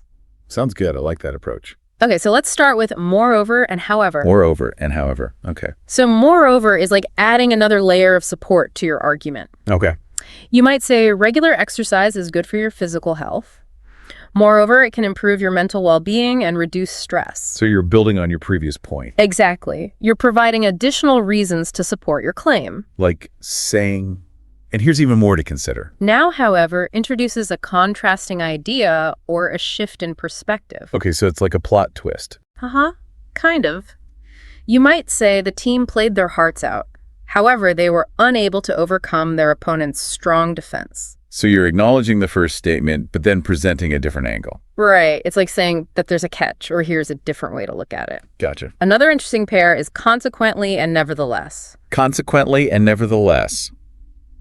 Yeah, I'm following. So consequently highlights a cause and effect relationship. Okay. You might say the company implemented a new marketing strategy. Consequently, their sales increased significantly. So the second statement is a direct result of the first. Yes, it's like saying this happened because of that. Makes sense. And lastly, we have nevertheless. Nevertheless. Which acknowledges a challenge or obstacle, but then emphasizes that something else is still true despite that challenge. Okay, so it's like saying, despite this, we still did that. Exactly. You might say the weather was absolutely dreadful.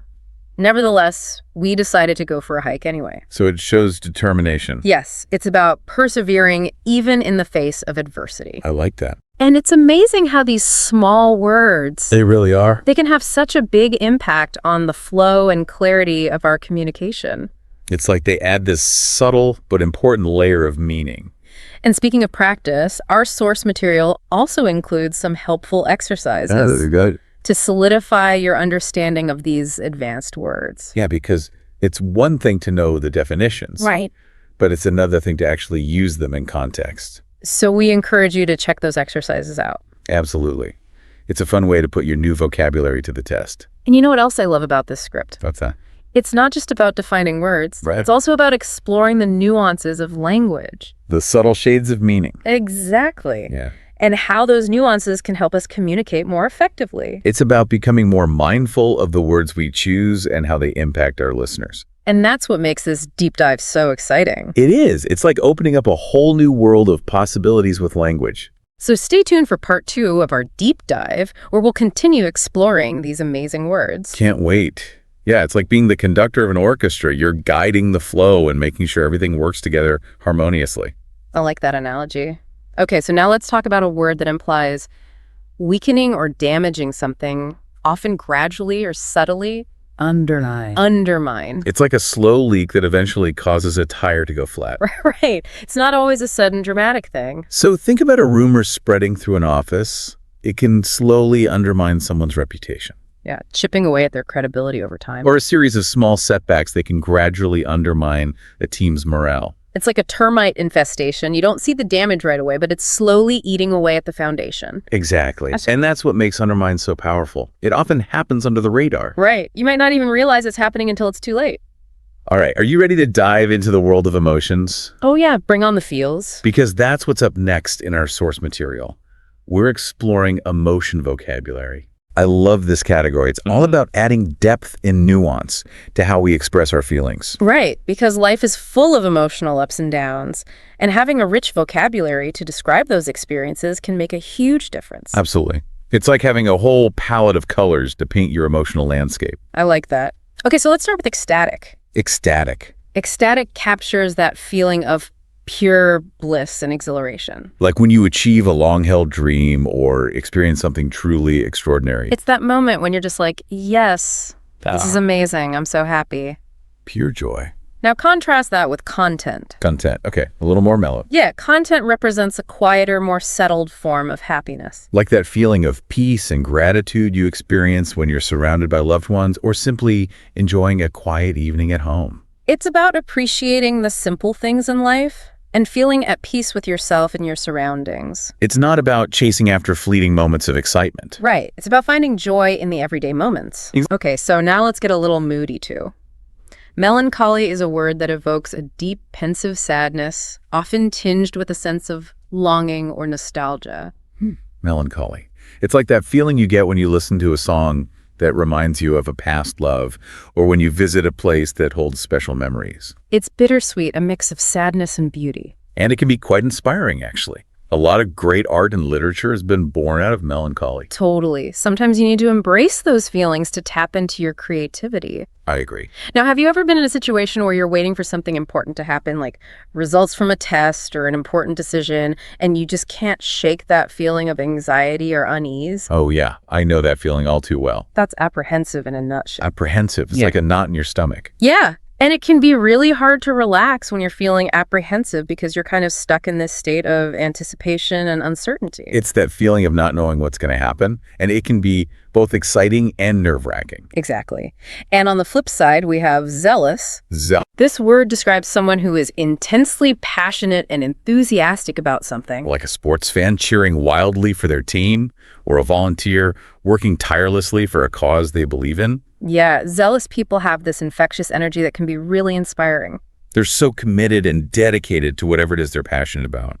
Okay, so before we wrap things up, let's talk about those little words that play a big role in making our writing and speaking clear and coherent transition words and phrases. Oh yeah, these are important. These words are like the glue that holds our sentences and paragraphs together, guiding the reader or listener smoothly from one idea to the next. Right, they provide structure and flow. And they might seem insignificant, but mastering them can really elevate your communication skills. Totally, they can make your writing more sophisticated and your speaking more engaging. Our source material highlights a bunch of these transition words and phrases, but let's focus on a few key pairs that illustrate how these words create different relationships between ideas. Oh, okay, I like that approach. So let's start with moreover and however. Moreover and however. Moreover is like adding another layer of support to your argument. You might say, regular exercise is good for your physical health. Moreover, it can improve your mental well-being and reduce stress. So you're building on your previous point, providing additional evidence or reasons to support your claim. Exactly. You're essentially saying, and here's even more to consider. Okay. Now, however, introduces a contrasting idea or a shift in perspective. You might say, the team played their hearts out. However, they were unable to overcome their opponent's strong defense. So you're acknowledging the first statement, but then presenting a different angle. Right. It's like saying, but there's a catch, or here's a different way to look at it. Gotcha. Another interesting pair is consequently and nevertheless. Consequently and nevertheless. Okay. So consequently highlights a cause and effect relationship. You might say, the company implemented a new marketing strategy. Consequently, their sales increased significantly. So the second statement is a direct result of the first. Exactly. It's like saying, this happened because of that. Makes sense. And lastly, we have nevertheless, which acknowledges a challenge or obstacle, but then emphasizes that something else is still true despite that challenge. Yeah. You might say, the weather was absolutely dreadful. Nevertheless, we decided to go for a hike anyway. So it shows determination to persevere, even in the face of adversity. Exactly. It's like saying, despite this, we still did that.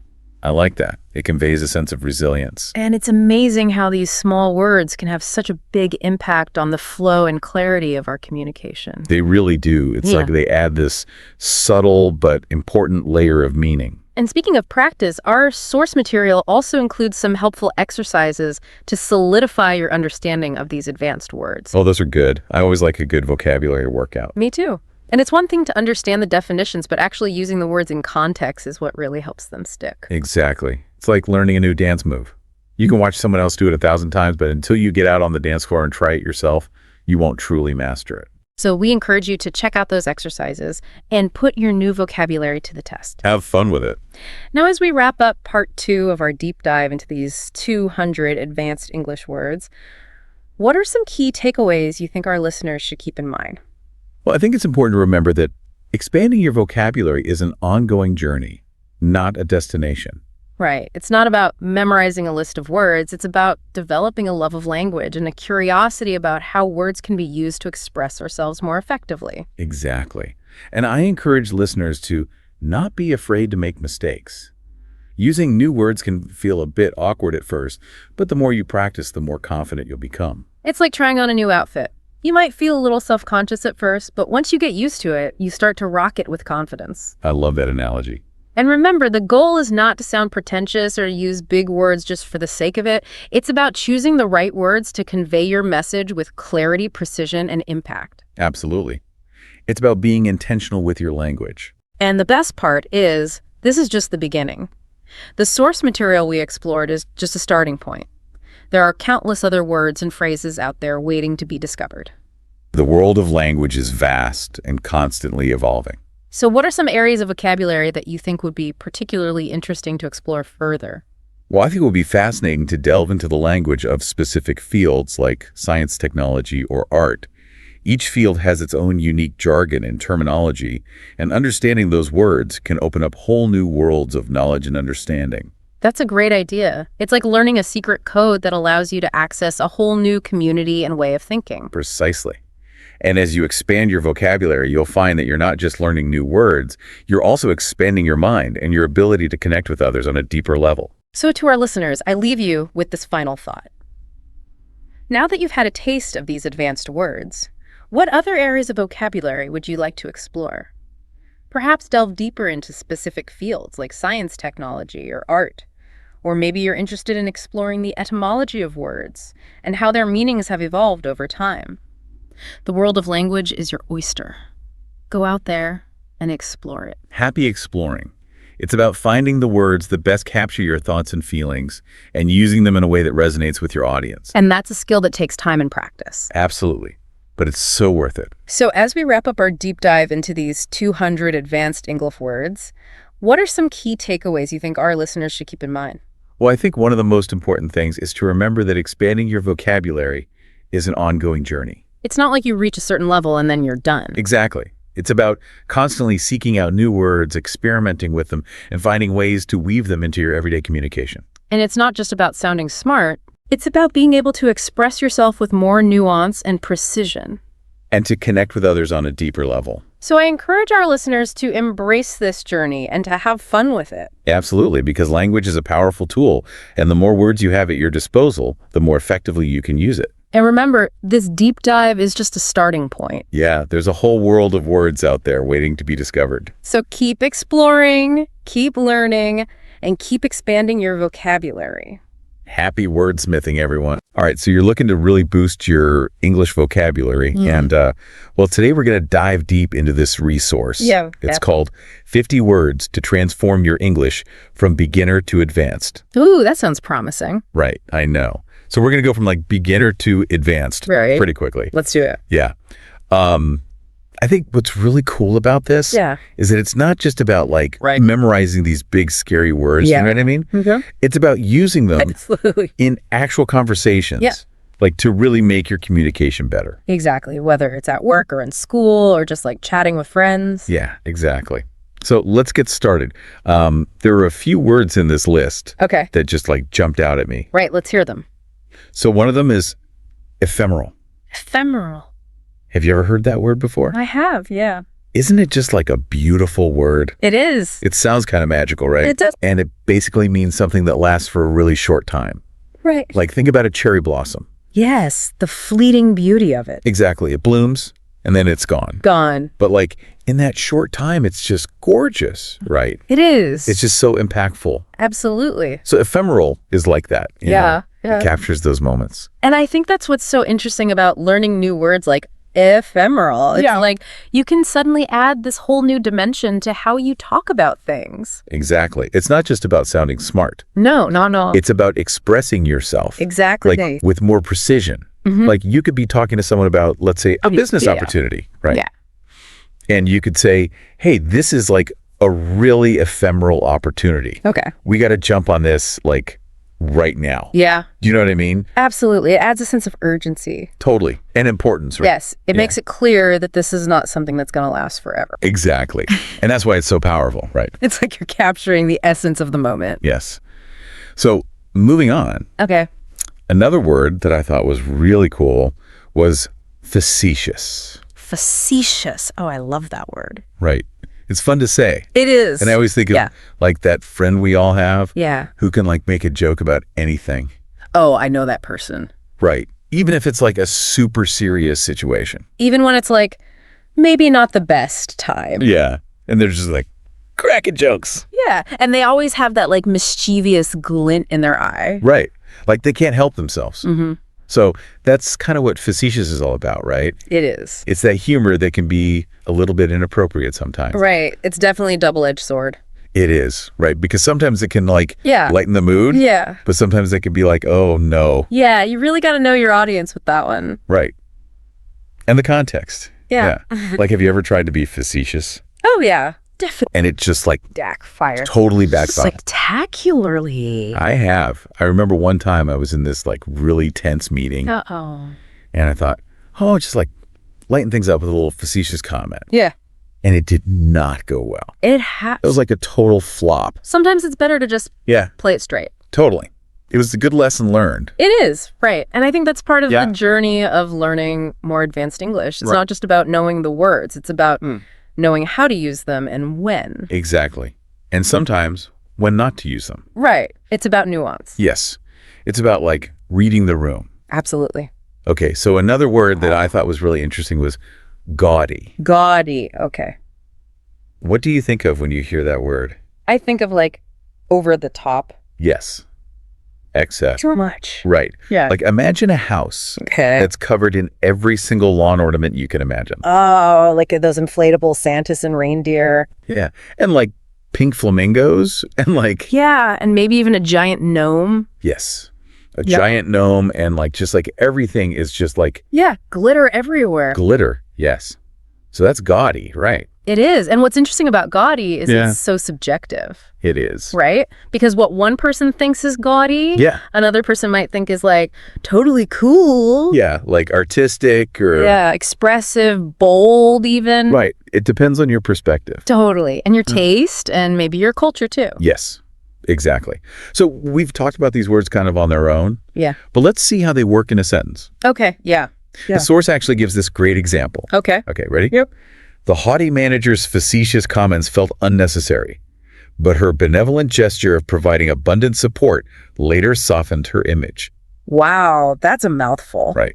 There's a lot going on in that sentence. There is, but it's packed with meaning. It is. So first of all, we have haughty, which kind of gives you this idea of the manager being like a little arrogant. Arrogant, disdainful, looking down on everyone. Right. Not super approachable. No, not at all. Then we have those facetious comments. Right.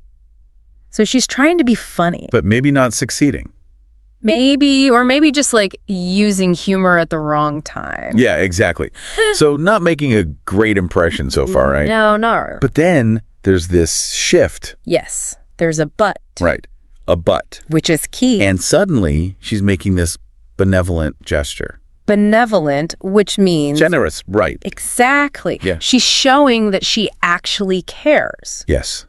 And she's providing abundant support, meaning... Like a lot of support. More than enough. Right. So it's like she goes from this kind of unlikable character to someone who's actually really helpful and supportive. And it's all because of how these words are used together. Exactly. So it shows you how, like, just a few well-chosen words can totally change your perception of someone. Right. You go from haughty to benevolent. It's amazing. It's like a transformation. So now that we've explored these words, how do we actually, like, make them part of our vocabulary? That's the real challenge. It is, right. Because it's one thing to, like... Understand them. And, like... But to actually use them. Use them. Yeah, exactly. So this source has some great tips for this. Okay, let's hear them. So, number one, practice practice, practice. Always a good idea. Right. Like, don't just try to memorize the definition. You got to use them. Use them. So create your own sentences. Make them your own. Yes. Yeah. Like, how would you use ephemeral in a sentence? Ooh, that's a good one. Right. And then try to use these words in conversations. That's the real test, right? It is, yeah. Yeah. And this might sound a little silly, Okay. but record yourself speaking. Oh, interesting. It can really help with pronunciation. Because sometimes we think we're saying things correctly, but then we hear ourselves and it's like, oh, that's not how it sounds. Totally. It can be really eye-opening. It can.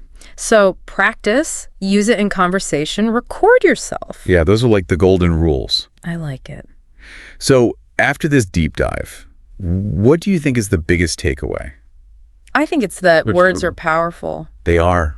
They have so much power. More than we sometimes realize. Right. Because they can shape how people see us. Yes. They can make a lasting impression. Right. And they can even like change the direction of a conversation. Totally. So it's not just about like sounding smart. No. It's about being intentional. Exactly. Choosing our words with care. And using them Yeah. to really make an impact. Yeah. Absolutely. Eh. So I challenge everyone listening Okay. to pick one of these words Just one. and try to use it today in a real conversation. I love it. See what happens. Yeah. I bet you'll be surprised by how much of a difference it makes. I think so too. Okay, well, that's all the time we have for today. Oh. But keep those vocabularies growing, and we'll see you next time for another deep dive. Sounds good. Bye for now. Yay.